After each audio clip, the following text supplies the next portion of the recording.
Hello, welcome to, I almost said the other thing, Sprawl Brawl number 76. It is Monday, November 27th. We are airing live on YouTube, Twitch, Mixer.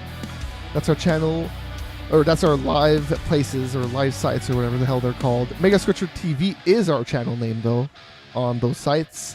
You can check us out on Apple Podcasts, Podcast Addict, wherever else you find podcasts, or just go to megaswitcher.com, and all the information is there regarding Sprawl Brawl. I am Matt. Steiner's over there. Hello. Not muted this time. Ooh, okay, good. Yeah, fancy. Just looking at the tough brackets. Yes, there is only one spot left to fill. Yep. We are going into a title fight this weekend, and we do not even know who the two participants are yet. No. Yeah, we will only know 2 days before it. 2 days before it. So the ladies know whoever's fighting on Friday. She knows. Yeah. She's getting ready, but we are in the dark. Well, right now they'd be cutting weight. Yeah. They're definitely that close to it. It's this Friday. So I guess we should just talk about Tough. Last Wednesday was the second to last episode. Man, it took a while for the good shit to happen in the house and in the gym, but some of it happened this week. It's crazy. Yeah. So Eddie saw Justin's keys laying around, and he was just like, I'll fuck with him. So he moved his car from close to the door to straight to the back of the parking lot, on top of a curb and some dirt around bushes and shit. Bushes or garden, yeah. So he had no idea where his car was at first, and actually Eddie's a good dude, so he actually told him. He's like, look, your car's over there, buddy. He should have just not said anything. But anyways, that was good. But it gets better from there, because then Justin was like, fuck this dude. So he actually wanted to lift his car up on the roof. But the crane couldn't do that, so he just lifted it up like maybe 15 feet or something. Yeah. He just like that. The thing is, calling in the crane and all of that shit, that would have been pretty expensive. So I don't know how the hell they were. He just spent like $1,000 to do this stupid thing. Like, I don't. Oh, for sure, it's UFC paid for that for sure. Paid for it, yeah. But hey, it makes good TV. Yeah. So I guess that's like the main thing that happened outside of the fight. Well, the fight itself. Yeah. Yes, because the two semifinals are actually 3-round fights now. So. This went to a third round decision. Nico Montano did really good. Yes. So did Barb. But Nico did really, really, really good. She hit her in the face a lot. And the kicks too. My God. The kicks to the stomach. In the third round, you could tell Barb was just like, this fight's over. Yeah, I gave all 3 rounds to Montano. Oh, yeah. I think it was 30-27. Two judges gave it 30-27, and one gave 28-27. Or 29-28. Yeah, I could see. I could see maybe the first round. The first round would have had to have been maybe to Barb, but maybe. I did not, because it just the octagon control was. Yeah. Oh, like, Nico did a really good job of moving in and out and hitting every time she moved in. Yeah, she was hitting a lot. Yeah, to me, that was almost pretty one-sided. Like, second and third round were definitely pretty one-sided. Yes. And the way Nico took her back is in the second round.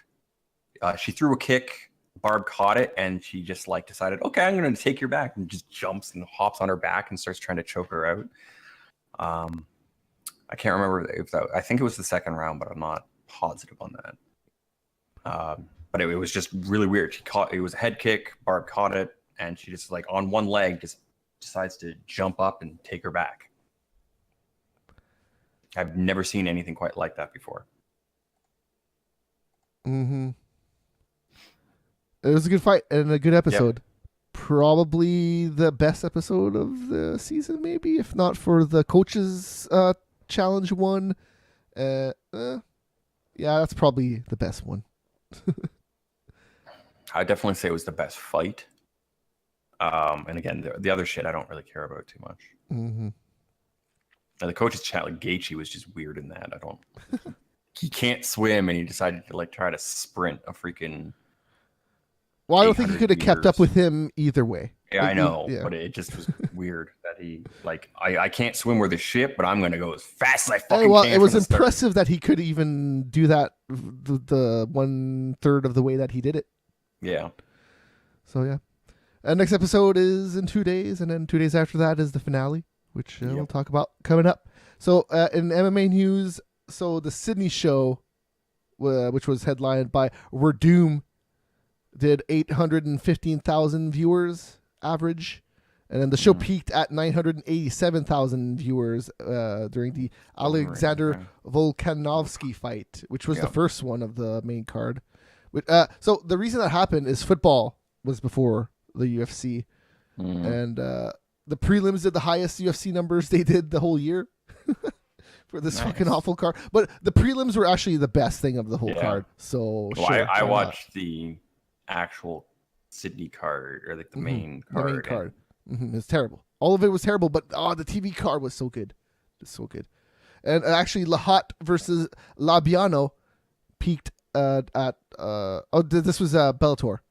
This was the Israeli event, and it peaked at 578,000 viewers. That was the main event, and it averaged 444,000, which I think is the lowest Bellator numbers this year, which is not surprising. That card was a one card. It literally was a one fight card, and the main event dropped out, so there's nothing left on it. Only for Israelis to get excited about. And then Ronaldo Jacare Souza says that he has accepted a fight against Derek Brunson. We'll see where that goes. It doesn't specify when? No. Just said he accepted a fight with Brunson. That's all he said. Okay. And Michael Chandler says, he's going to face Gauti Yamaguchi at Bellator 192 in LA next year in January. That could be interesting. Gaudi's a huge dude. He could definitely fucking punch Michael in the face and KO him. That could happen. He's a Japanese-born Brazilian. Watch out, man. Gonna kill you, that guy. He's pretty good. I don't see him winning that fight, but he definitely could. And then UFC Shanghai happened this weekend, Saturday. Technically, I guess it was Saturday here, but it was like at 3:30 a.m. Yeah. And actually, the main card, this event was okay. This event was amazing. I loved all of it. I started watching at 3:30. I went to bed at like 9 p.m. or something, and I woke up at 3 just to watch it. And the whole card it breezed by, man. It started at I actually started at 4 a.m. They did some pre-show stuff at 3:30, but so the prelims, I believe, had 6 fights, and it lasted. No, it was more than that. Let me look at this. Let me just actually look at it so I can actually be educated about what I'm talking about. How many fights were on the prelims? 8. I was seeing 8. So 8 fights are on the prelims, dude, and the prelims only took 3 hours. So they did 8 fights in 3 hours. Okay. And then the main card was 4 fights, and it lasted an hour and a half. Okay. So this event breezed the fuck by, and was so easy to watch because the main event was only 2 minutes long. So. Well, the whole what fight actually went the distance? There was not many of them. I think maybe only 2. On the main card, Caceres and Guan went to the I'm not too surprised about that. Caceres looked terrible. He got destroyed the whole 3 rounds, in my opinion. So, and he lost the decision. So, that was a very surprising. Oh my god, the end of the first round, he got punched in the face. He was out cold. He got fucking lifted up to go back to his corner. He was wobbling to his corner. It's crazy. I thought they should have ended it after the first round. And in the second, he got punched and knocked down. He got knocked down at least 4 times in this fight. At least. One of them was a slip, which I thought was a knockdown, but it was just a slip. The fight was okay. Not amazing. Salikov versus Garcia started the main card. Muslim Salikov was actually winning the fight until Alex Garcia got the submission in the second round. So it was come from behind win. Muslim was actually doing pretty good in the first round, and the second round was just, I don't know, just kind of turned around, and he got a takedown. Garcia did, and he just fucking took it from there. So that was that fight. The submission was actually good. He didn't even really have the rear naked choke in. It was kind of like more of a crank. Okay. Jin Liang Lee versus Zach Atao. That fight was okay. This fight did not last very long. I guess I could play replays, huh? I do have them. Where is this? This is a pretty quick fight. Lasted 2 minutes. A lot of punishment on the ground was dealt, and I believe he also stood back up, but no, he did get punched on the ground a lot. It was a punch that did knock him down though, but nothing too crazy. He just took a punch that he just wasn't ready for, and his defending on the ground was not that good. So like he took damage, but I mean he got up after it and he was fine. It's not like he got destroyed or anything. But hey, these Chinese people in the crowd were going insane the whole night, man. It was. No. I was not expecting that. Like they were rowdy as shit. They're not Japanese. They are. Oh no, for sure. But even the last time they went to Macau was not that loud. I mean, it was. You could hear them, but man, like any little thing that happened with a Chinese dude, they were fucking going insane. And then the main event, Bisping versus Gastelum. This lasted what, 2 minutes too? Was that what it was? Yeah, 2 minutes and a half. And Gastelum, he really needs to learn how to not circle to somebody's left. When their strong hand is on the left, and they are very capable of KOing people, because that's what happened. He was like, oh, I'm going to avoid this right punch, and then, bam, right into the fucking strong hand. Also, that punch that Bisping threw was really, like, it was really wide, especially for Bisping. It was really wide, and he came all the way through. That's not the way Bisping typically throws. Like, that right hand that he threw was just way the fuck wide. And well, he was doing that early, and it was kind of working. Like, he was avoiding the punch that way. Yeah. But ultimately, like, Kelvin just figured it out, and he got inside, and he destroyed his face. Like, his head was looking forward, and then all of a sudden, it was kind of looking backwards. Like, he got hit very hard. Very hard. Anybody would have gotten knocked out by that. Anybody. I feel like the punches on the ground didn't need to happen after. But whatever. Fucking gone. Yes. But hey, whatever. Good fight. That's all I can say about it. Bisping should have taken this fight. And I looked at the possible suspensions for KOs. It's 45 to 90 days. So that's before March. So he'll be fine to make that fight. Yeah. Cutting it close, though, if it's 90 days. Yeah. Again, because this happened in China, I don't know how that's all going to... Oh, because this is UFC sanctioned, right? So it's UFC. Yeah, I guess it's true. Yeah. So it's all going to be under their sanctioning. So if the suspension for the KO would have been longer than 90 days, he definitely would not have been able to fight in Europe. Like 100%, UFC would not have let him. I feel like for a KO this bad, it probably should be 120 days. And for punishment dealt before a choke, it should probably be more than whatever the fuck it is right now. Yeah, especially even against like that. Like shit, even 30 days. He was choked unconscious. That does shit to your brain. Like he had so much lack of oxygen, his body shut off. Yes, before he could decide to tap out. Yes, like that is not good for your brain. Like, and I know, like Joe Rogan minimizes that all the time. So, people do it all the time. It's fine. Getting your brain lack of oxygen and blood is not normal. It's not normal. No, I don't know if Joe quite says like Joe does. No, he straight up says like he says like, oh, it happens all the time. It's fine. People are fine. And he says like it's when people pass out for longer it's bad. But no, I would argue that anytime you get choked out, anytime you probably go bad. Unconscious, it's not good. Yeah, like I would say it'd be about equivalent of getting knocked out, because you are going unconscious. I would argue knocking out is probably slightly worse. But yeah, it is still not good on your brain. Yeah, it should be considered the same, I would think. Well, it depends how bad the KO is, right? If you fucking whiplash your head on the ground, then that's pretty bad. Yeah, okay. Well, yeah. Because that's actually getting hit twice, though, when you get knocked out. 100 times almost. Your brain rattling in your fucking skull like that. But that would be 2 shots, not just one shot. That would knock you out. Mm-hmm.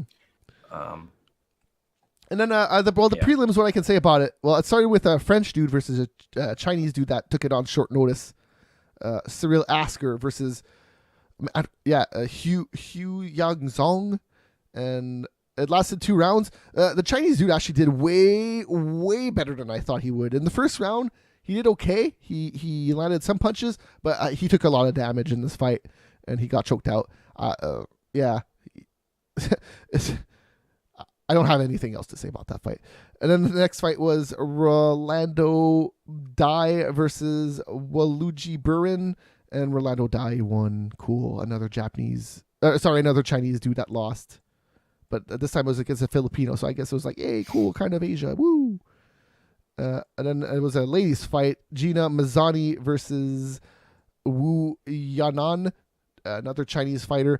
Wu was actually okay.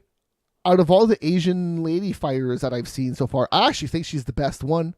But it's a lot like the other Asian lady fighters. She needs to learn how to fucking move her head and move around. She wasn't doing that. She was just getting punched in the face a lot and taking it. But when she was punching her back, she was doing pretty good. And these numbers are really weird.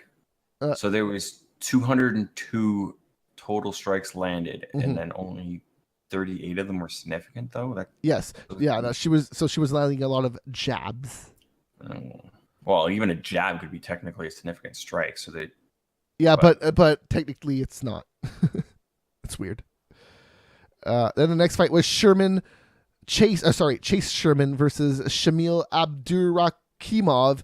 And this fight actually went the total other way that I thought it was going to go. I said Chase was going to win by a KO, and then 3 minutes later, I was like, "Oh shit!" And then Shamil fucking KO'd him very badly. I think I have. Yeah. I think I have. There's only of it. 5 total strikes, 5 significant strikes, 6 total strikes, 6 significant strikes. Yes, I do have a replay of this. That was they just smacked each other a few times, and he punched him in the face very badly, and then he was kind of behind him, and then he kind of uppercutted him from behind because he was running away after the first punch landed. It's pretty cool. He got hurt. Let's just say that it was not comfortable for him. After the second punch, he kind of just crumpled, and the ref stepped in. Good ending. He got punched twice. It wasn't going anywhere from there. And then the next fight was Bharat Kandari versus Song Yadong. A lot of people were having fun with that name. Yadong. And he actually won in 44 seconds. He is the youngest signed fighter in UFC right now. He is 19 years old, and he won this fight pretty impressively. He got him down with a punch, and then he got a submission from standing. He got him back up, and it was pretty cool. What was the submission? Front choke. It's kind of like a guillotine, but then he stood up and when you know what a front choke is, right? Yeah. It's kind of like a guillotine, but not. Yeah, it would be a standing guillotine or something, but. No, because it's different hand linking, I think. Anyways. Because a front choke, you're kind of pushing forward. So their head is kind of anyways, I don't know how to explain it. Because it's more like you're pushing your forearm in his throat as opposed to the guillotine, which is more of a pulling on the head, which results in that forearm choke. This is more like a push than a pull, is how I would describe it, if that makes any sense. And then the next fight, another Asian fighter won. It was Xing Zhaonan versus Kaylin Curran. This went to decision. And this was actually, she was impressive. I was again, another fight where I was expecting the total opposite thing to happen. I was expecting Kaylin Curran to just punch her in the face a lot and get hurt her very badly. But it went the other way. Yan punched her in the face so much this fight She got knocked down a few times, at least once a round, and the significant strikes like 96 by the Chinese fighter in this fight. She did very good, and she defended 1 takedown. Oh no, she defended 4 takedowns. So it's a very good fight for her. And it's Bobby Nash versus Song Kenan, or Kenan Song, whatever. That's the thing about Asian names. Like they put the last name first. The family name is first. Anyways, I think that they were cousins or brothers.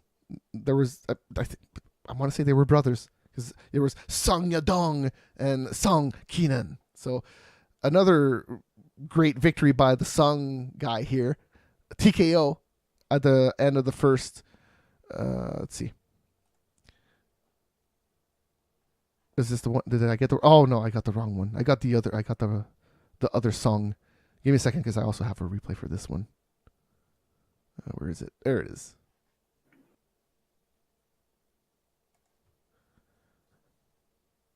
So there was another situation where a punch led to the ground, and then he just finished it on the ground. A bunch of hammer fists and pretty much to the temple and the ear. I don't think these two are brothers, because they don't come from the same place. Oh, okay then. Brothers from another mother then. And then the main event of the prelims was Magomed, what's his name? Magomed Sharipov versus... Wow, holy crap. Yes, okay. Yes. Versus Shaman Moraes. And this one actually went the other way that I thought it was going to go too. Because in terms of a Russian, he doesn't look too imposing. But, he got an anaconda choke. And what a good choke it was. This submission of the night, in my opinion. KO well, you got performance, so. Yeah. KO the night's pretty obvious. So I'm not even going to point that out. But this was a good choke. It's been a while since we've actually seen an anaconda choke, I believe. I don't remember the last time we saw it. It's probably another Russian. If I had to guess. So there you go. That card was good. There's a few other events this weekend. Do I have any good replays that I want to show that was not UFC? Let me just go real quick through this, because actually Friday there was one FC. What's his name? Ben Askren defeated Shinya Aoki very easily. Very, very easily. Did you see that replay? I believe so, yeah. I sent it to you on what's it called? So I mean, what can I say about it? It went exactly how I thought it was going to go. Shinya tried to fucking take him down. He even tried to take the bottom to get a submission. Ben Askren was like, fuck no, I'm going to pull you up in this powerbomb position, slam you down, punch you in the face a few times, and it was over. And it was over in less than a minute. I mean, zero surprise. It's exactly what I thought was going to happen. So, but the whole event was pretty good. I don't know if I have any other replays I want to show from this event, though, to be honest. And I also watched M1 right after that, and that was all on Fight Pass. Sorry, not Fight Pass, Fight Network. And I'm pretty sure Fight Network only aired that one card because, like I said, Angela Lee was supposed to be on it. Right. Because sometimes they don't air one FC all the time, which I wish they always did, because it's always fun. There was a pretty good arm bar from a lady in this event too. Anyways, what else? Oh, hey, so Tough. The finale is this weekend on Friday. We don't know who the they don't have any of the women yet. Setups yet, so it's all just additional men. They do have the Lauren Murphy is fighting. Yeah, we know that much. Nico Montano won her last fight, and then she is going to be facing the winner of Soraya Eubanks versus Roxanne Montefiore. I kind of want to see Soraya win, just to be honest. I think that fight would be more interesting, because I could see Roxanne shutting down Nico more than Barb did. She could take her down easier. Yeah, I'm not sure, honestly. Me neither. It's an intriguing fight, but I would like to see Soraya win, because I think they would just go at it. That would be a swingers fucking fight, and somebody maybe would get knocked out. Maybe. I don't know if Nico has power to actually knock somebody out. Like she has like she can TKO or whatever, but like Eubanks can like knock you the fuck out. Mm-hmm. She's proven it. Yes. And she can do submissions too. So I think that it would be more interesting to have a 12 versus 14 seeds, because that makes total sense. Technically speaking, obviously whoever did their rankings really fucked that one up. But I mean, Roxanne is still there and she's won. Yeah. So. Well, the number 1 and number 2 made it to the semis. Yes, I'm not saying that, but obviously the 12 and 14 are not 12 and 14. It's weird that to even do that. I think I liked it better when it was the coaches picking. Yeah. Unless you have unless you have a coach that's a total idiot jackass, which has happened a few times. Rampage. Usually the teams are fair and close. Usually. Yeah. No, there's been a couple of times it's been pretty wonky. Yeah, but that's because they're idiots. Like Rampage, total idiot. And then who else? Last season. Penn did not do a very good job at picking the second time against Eddie. But who was last season? It was Edgar. Last season that dude did pretty terrible. Cody Garbrandt. Fucking idiot. His team was fucking terrible. I don't know any. All those fighters they were all known. Like you could have literally went on Fight Pass, typed in their fucking name, and looked up their fights and been like, oh, okay, this is the guy I want. This is the guy I want. He went, oh no, I'll be emotional with it. What reason are you here, bro? Oh, I just wasn't feeling it. And he picked all the fucking worst ones. Fucking goddamn idiot. I don't know how he did that on that season of The Ultimate Fighter. It was pretty dumb. With Rampage, Rampage just didn't give a shit. And, it was a different day. You couldn't really go on the internet and look up somebody and watch all their fights. So it was a little bit harder for him. But even then, he really did not give a shit. So he was just like, I'll just pick the guys that I feel are cool. All right. What are the fights, though, on The Ultimate Fighter? There's Andrew Sanchez versus Ryan James. I have no idea who any of those guys are. But Joe Soto versus Brett Johns. That's going to be okay. And then UFC 218 is the following night. Oh, hey, there's a Bellator on at the same time as the Tough finale. Yeah. So that's fun. There's a ladies title fight. I believe it's the 125 weight too. I could be wrong though. I could be wrong. And then I thought they just had the. Yeah, I could be wrong. Like I said, I could be wrong. Max Holloway versus Jose Aldo, though, is the main event of UFC 218. That fight's going to be okay, I suppose. I don't see Jose Aldo winning. Jose.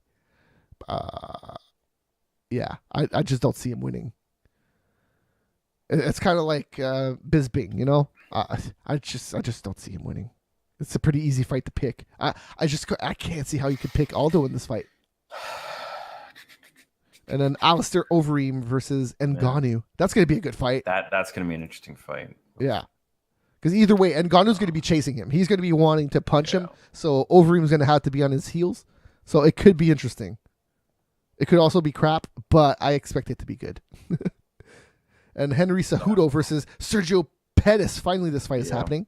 So that's good. I'm looking forward to that fight. And then Eddie Alvarez versus Justin Gaethje. Man, this card is stacked. And then Tisha Torres versus Michelle Watterson is the opener of the pay-per-view. It's an all right fight. It's not amazing, but I love Michelle, so yeah, I'm in there. Tisha could definitely hurt her very badly. She could. Yeah, no, yeah. It could. I don't know. I could see her punching her in the face a few times, Michelle falling on the ground, and then getting a submission. No, I think Tori is just going to go for the shot and try to hold her down. I don't because in stand-up, Waterson's going to be so much more fluid and but in the ground, I don't think on the. I guess she could stay standing. I don't think Tisha really has a chance. So she's going to have to take her down and try to hold her and beat her up on the ground. No, I think Michelle could definitely get punched in the face and fall over and get choked or something. If Tisha just butt rushes her and throws an uppercut, maybe. But I think if she butt rushes her, she's going to go for the takedown. I don't see her throwing a strike. Because on the ground, I actually see Michelle Waterson winning. So I don't know. But Tisha's going to be a lot stronger, so that might be. Yeah, that's the only thing I think. Down. I think on the feet too. That's the thing that's going to happen. Is they're going to fucking punch back and forth, and Tisha's going to land that one punch. But she can land that one punch to get it to the ground where she's going to be in not danger. Against Watterson. I think. No, but you're thinking Waterson's super tough. She could get punched. She doesn't take a punch that great. But she's moves so well. Oh yeah, no, she does. She does. Like. She does. The thing, like her loss was against Rose, for fuck's sakes, and what did Rose go in and do against fucking? Yeah, but that's in the UFC. Like, Michelle has lost before. I understand that. I've seen her lose against people that punch her in the face specifically, and it always leads to fucking something on the ground. So, yeah, we'll see where it goes. It's definitely an intriguing fight. I honestly, this is the fight that I would not bet on. I have no idea. Max Holloway, put all your money on him right now. All of it. Take all of your money out. All on Holloway. But yeah, like Eddie Alvarez and Justin Gaethje. That I love Alvarez so much, and I love Gaethje so much that one's just I'm too personally invested to bet on that one. I love both those guys too much, and same with Cejudo and Pettis. Although I think Cejudo's going to destroy him, so I would probably bet on Cejudo. But I like both of them. So yeah, again, I think Cejudo's just going to like throw one or two strikes, go for the takedown, and just hold him down. Oh yeah, and his striking is very good. So I think Pettis is a good matchup in terms of that. But the second he gets it on the ground, it's pretty much done. I would think so. I don't see Pettis being strong enough to counter. The Pettises always surprise me, though. They always fucking surprise me in bad and good ways. So I don't know. And then the Fox Sports 1 card starts with Paul Felder versus Charles Oliveira. Paul Felder's a fighter? I thought he was a commentator. Jesus. Both. Bitch. So that fight is intriguing. I can't help but see Paul Felder in a suit now. So I forget what he looks like as a fighter now. And Charles is no joke. So this is gonna be a good fight. And then the other Oliveira, Alex, is fighting Yancy Medeiros. That's also a fucking good fight. And then David Tamer versus Drakkar Klose. Klose surprised me on his last fight. So this fight, Tamer can also knock out some people. So this could be a pretty good matchup in terms of standing. And then Felice Herrig versus Courtney Casey. I know who you want. Okay. You know who I want to win that fight, but I don't think she's gonna. I think Herrig's gonna win, unfortunately. Herrig is just I don't mind her as a fighter. I hate her as a person. Man, every time that she's on an interview, she just seems like such a bitch sometimes. Sometimes? Sometimes. I don't know about that. I would go with kind of all the time, but hey. And then, man, there's 4 fights on the prelims of Fight Pass as well. So this is going to start early then. This is going to start at like 6 or something. Fucking crazy. Amanda Cooper versus Angela Magana. Oh, God. Talk about somebody else I hate. Yeah. Magana, fucking, I hope she loses, but I don't know who Amanda Cooper is. Who is that? Yeah. I've seen her before, but she did not do very well. She lost against Calvillo. Oh, I literally just watched that fight yesterday. I literally just watched it yesterday, and I don't even remember her name. Oh, boy. All right. Justin Willis versus Alan Crowder. I have no idea, but those are heavyweights. So I guess something maybe will happen in that fight. And then Jeremy Kimball versus Dominic Reyes. I like Reyes. I'm not too familiar with Kimball, although that's a pretty cool name. Jeremy Kimball. He's from Vermont. His nickname is Grizzly. And then the main event of the Fight Pass prelims is Abdul Razak Al Hazan versus Zabah Hamazi. Your name's too complicated for me to remember. Even if you were the best fighter in the UFC, I'd be like, who? Who's? Oh, yeah, that's right. That's right. He's the welterweight champion of the world, Abdul Razak Al Hazan. Just way too long. I kind of understand why that dude who changed his last name to was it Santos? No, fuck. What is he? Paulo Santos? Paulo Paulo. I know it's Paulo Barancina, whatever the fuck he changed his name to. I kind of understand why he did it now, even though I totally don't remember what he changed his name to. Yeah. What's this guy's nickname? Abdul Judo Thunder. Okay, I'll just call him that from now on. He's Judo Thunder. He just changed his legal name to that. I would totally remember that all the time. I'm not a huge judo dude, but if he's well rounded, judo works really well in MMA. So, not really. No, if you're well rounded, it's kind of like karate. Karate doesn't work fucking well in MMA unless you're well rounded. If you know how to move around and punch some fools and then get out. Well, the only really successful judo practitioner was Ronda Rousey. Doesn't Pat Barry have some judo, or is it just kickboxing? Okay, Pat Barry. I said successful. He's semi-successful. I would not entirely say he was successful in the UFC. Okay, he's kickboxing. Has he? No, he has karate. Oh, the BJJ. Aussie dude, the Aussie guy that just fought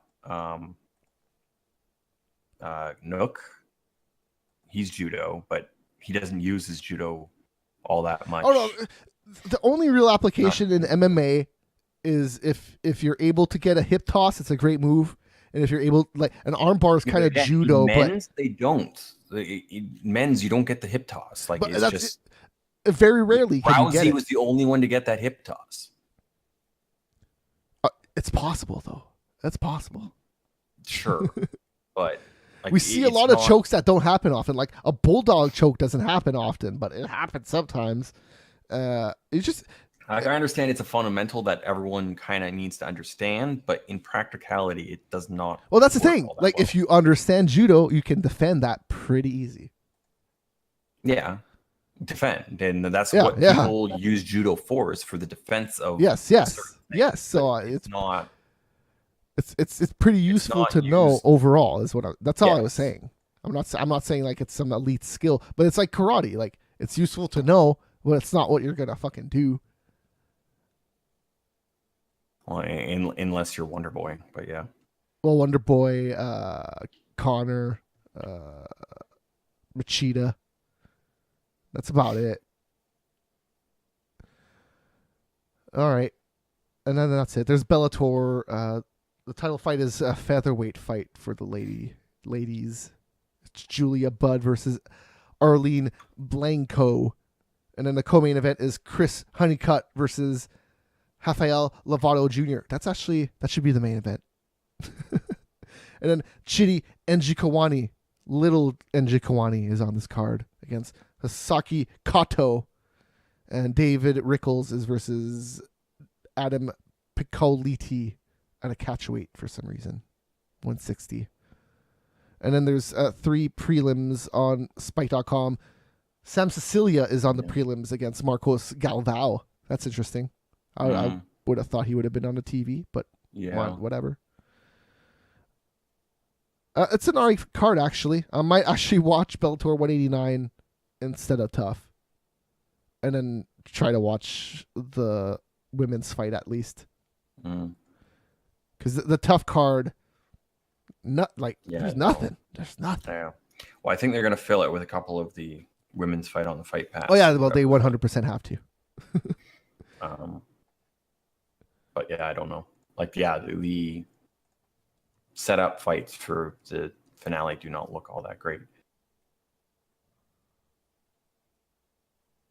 And I'm just running through some. Mizuki Inoue is out of the Invicta 26 co-main event. And that's happening the weekend after Tough, I believe. I think. It's in December. It's a women's week on UFC Fight Pass, and they have a lot of women's events. I guess I should have done it this weekend. It might be this weekend. Maybe it's this weekend there's an Invicta. Invicta 26. Let me look at this up. But I don't think so because I looked at the schedule.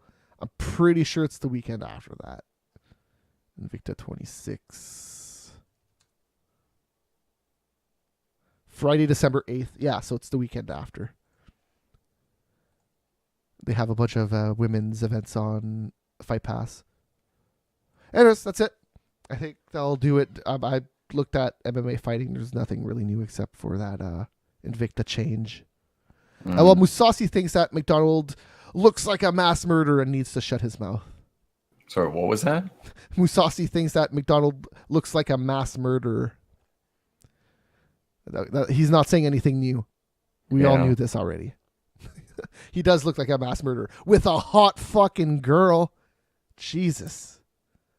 Oh, why would Musasi be saying that?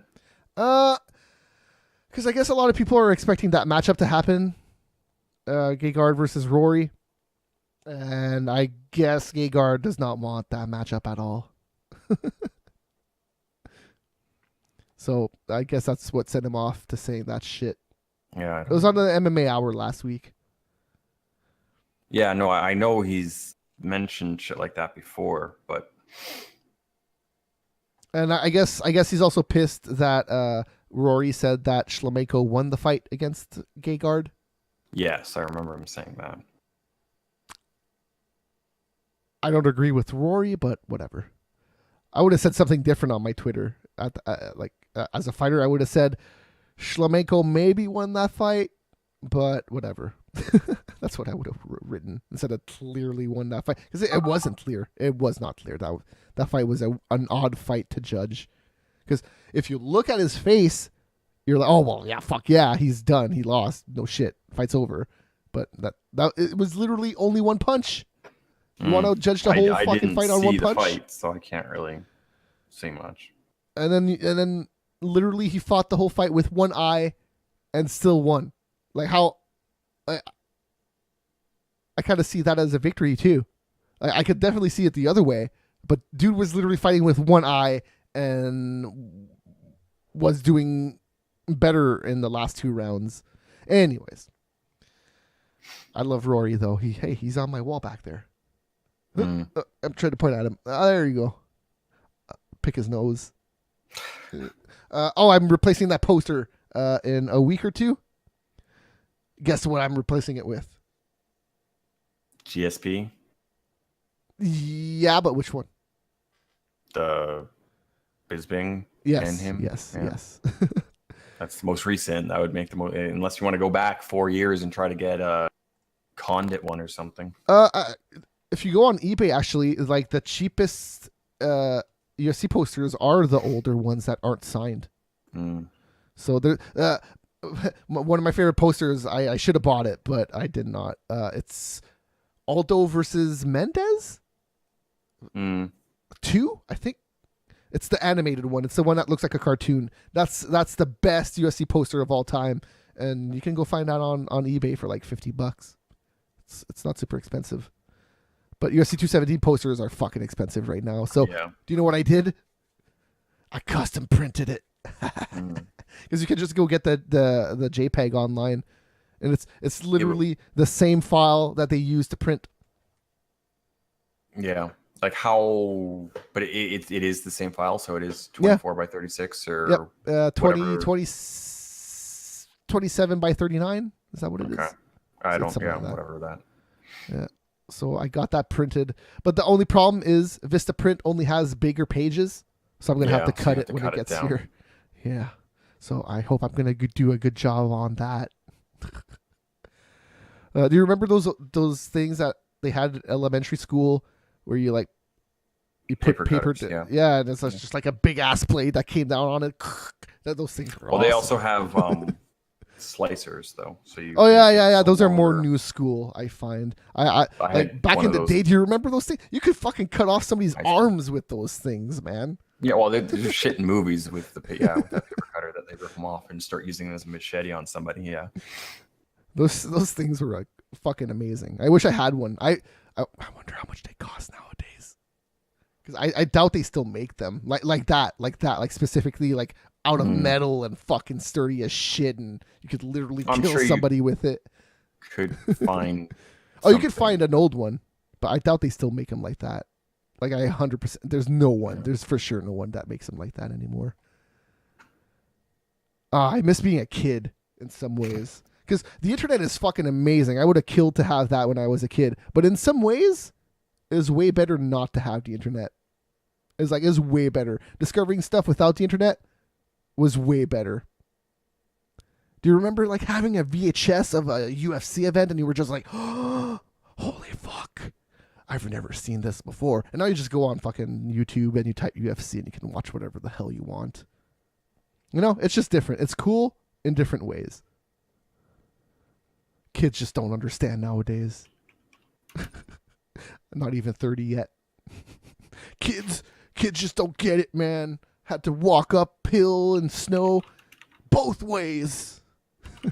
God, so dumb. But yeah, you can find a lot of good UFC posters that are cheap. The Diaz and McGregor posters are really good, and they're really cheap. You can find those for really cheap. The second time they fought is my favorite poster. Okay, so it's my favorite standard UFC poster of all time. They kind of like put the faces together, like back to back. So like it's kind of like a silhouette, and they're like kind of like smushed together in kind of like one face, and it's pretty cool. Like that's definitely my favorite standard poster that the UFC's ever done. They've done some really crappy posters too. like the McDonald and Thompson poster, it's not bad, but it's very fucking standard. Like there's nothing special about it. It's two guys looking at each other. Ooh, that's never been done. I've never seen that on a poster before. With text on it. Ooh, cool.